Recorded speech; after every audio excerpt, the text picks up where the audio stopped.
Hello everyone, I am Veena Puppala. I am a registered mutual fund distributor, founder and CEO of MultiArts.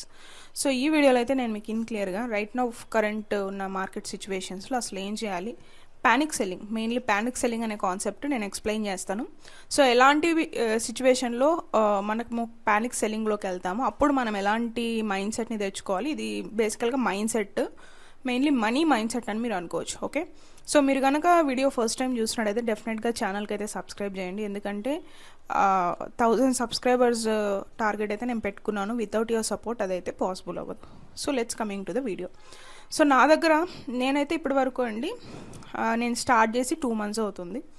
So నా under asset under management అని చెప్పి అంటారు, AUM.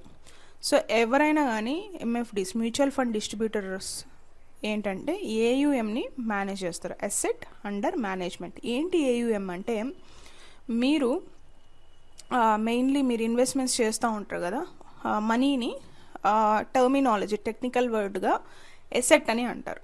Okay, asset allocation, portfolio building, ఇవన్నీ ఏంటంటే just మీరు మనీని invest చేసే ఒక విధానాన్ని టెక్నికల్గా మెయిన్లీ ఈ stock market, next mutual funds technical words ఏంటంటే ఎసెట్ అంటారు. సో ఎసెట్ అండర్ మేనేజ్మెంట్ ఉన్నప్పుడు మెయిన్లీ పీపుల్ ఎవరైతే ఇన్వెస్ట్ చేస్తున్నారో, లేదు నేను ఏవైతే కాల్స్ తీసుకుంటూ ఉంటానో గోల్ బేస్డ్ ఇన్వెస్ట్మెంట్స్కి కానీ ఇన్వెస్ట్మెంట్స్ గైడెన్స్కి కానీ, సో వాళ్ళు కొంతమంది నాకు ఇన్ఫామ్ చేసింది ఏంటంటే, వాళ్ళు ఇన్వెస్ట్మెంట్స్ చేశారు, ఇన్వెస్ట్మెంట్స్ చేస్తున్నప్పుడు మార్కెట్లో డ్రాప్ కరెక్షన్ వచ్చినప్పుడు భయపడిపోయి సెల్ చేసేసారు, ఇంకా పడిపోతుందేమో, జీరో అయిపోతుందేమో అని. ఓకే, సో అలాగ అవ్వదండి, ఫస్ట్ పాయింట్ అలాగ అవ్వదు. సో మెయిన్లీ ఏంటంటే, మనం ఇన్వెస్ట్మెంట్స్లో ఎప్పుడు రిటర్న్స్ చూస్తామంటే స్థిత ప్రజ్ఞత, భగవద్గీతలో ఒక వర్డ్ ఉంటుంది స్థిత ప్రజ్ఞత అని. ఎలాంటి సిచ్యువేషన్స్కి మనం ఎమోషనల్ అవ్వకూడదు. సో ప్యానిక్ అనేది కూడా ఒక ఎమోషన్, భయం ఒక ఎమోషన్. భయంతో అమ్మేస్తున్నారు, తర్వాత అయ్యో అనవసరంగా అమ్మానే అని ఫీల్ అవుతారు. సో మీరు ఎవరైనా, మీరు బిగినర్స్ అయి ఉండొచ్చు, ఎగ్జిస్టింగ్ ఇన్వెస్టర్ అయి ఉండొచ్చు, ఇలాంటి మార్కెట్ కండిషన్స్లో మీకు ఉండాల్సింది పేషెన్స్ అండి, అండ్ ద వర్డ్ స్థిత ప్రజ్ఞత. ఎలాంటి ఎమోషన్స్ మిమ్మల్ని ఎఫెక్ట్ చేయకూడదు.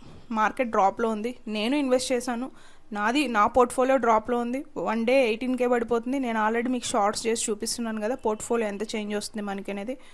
సో ఈరోజు మనకి ఒక 10,000 పాజిటివ్లోకి వస్తే నెక్స్ట్ 2 days కంటిన్యూస్గా -10,000 వచ్చింది. నేను కూడా ఇంత పీక్ లో మార్కెట్ని ఎక్స్ట్రీమ్గా ఎప్పుడు ఎక్స్పీరియన్స్ అవ్వలేదు. ఓకే, ఏం చేయాలి ఇలాంటి టైంలో అంటే ఓపిక్గా ఉండాలండి. ఓకే, SIP ఏదైతే చేస్తున్నారో దాన్ని కంటిన్యూ చేయండి, మార్కెట్ని నమ్మండి, ట్రస్ట్ ద మార్కెట్.